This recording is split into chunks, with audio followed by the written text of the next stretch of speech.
সাকিব আল হাসান বাংলাদেশের একজন ক্রিকেটার।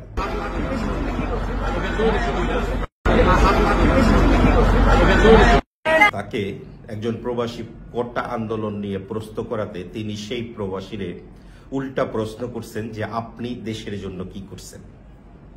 একজন প্রবাসী দেশের জন্য কি করে সেটা আপনাদের মতো নিমক হারামের জানা নাই।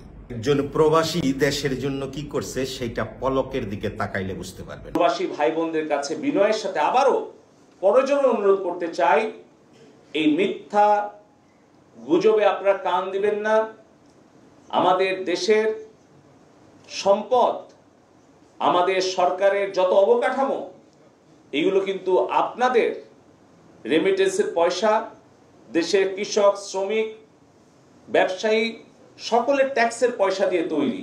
যেইভাবে মিডিয়ার সামনে আইসা বলতেছে যে আপনারা রেমিটেন্স পাঠানো বন্ধ করবেন না, গুজবে কান দিবেন না, যেইভাবে দেশের মন্ত্রী মিনিস্টাররা রেমিটেন্সের জন্য কান্না করতেছে, সেইটা তাদের দিকে তাকাইলে বুঝতে পারবেন। সাকিব আল হাসান, আপনাদের দিকে তারা তাকাই থাকে না যে রেমিটেন্স পাঠাও, আপনাদেরকে ট্যাক্সের টাকা দেয় আর তাকাই থাকে প্রবাসীদের দিকে যে ভিক্ষার জন্য রেমিটেন্স ভিক্ষা দাও, রেমিটেন্স ভিক্ষা দাও। আপনারা দেশের জন্য যে ক্রিকেটে যে নাম বই আনছেন তার জন্য বাংলাদেশ সরকার প্রতিটা সেকেন্ডের টাকা দেয় এবং সেই টাকা আমাদের প্রবাসী কিংবা বাংলাদেশের প্রতিটা নাগরিকের ট্যাক্সের টাকা আপনাদেরকে দেয়। প্রতিটা সেকেন্ডের টাকার হিসাব যদি করি তাহলে আপনার মাথা নষ্ট হয়ে যাবে। যেই দেশের থেকে আপনি টাকা নেন কিছু নাম বই আনার জন্য, সেই দেশের টাকা দিয়ে আপনার ফ্যামিলি বিদেশে ভরণ পোষণ করান, বাংলাদেশে না।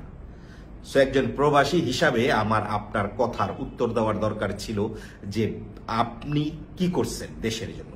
আমি দেশের জন্য কি করছি সেটা বাংলাদেশের ব্যাংক জানে, সেটা আমার পরিবার জানে, প্রতিটা প্রবাসীর পরিবার জানে, প্রতিটা ব্যাংক বাংলাদেশের জানে যে একজন প্রবাসী নিঃস্বার্থে এই কাজ করছে। আর আপনি যে কাজ করছেন সেটা হলো দেশের গভর্নমেন্টের প্রতিটা সেকেন্ডের টাকা নিছেন এবং সেই টাকা দিয়া আপনার ফ্যামিলি বিদেশে পালেন, দেশের বাহিরে পালেন, দেশের টাকা বিদেশে নিয়ে যান।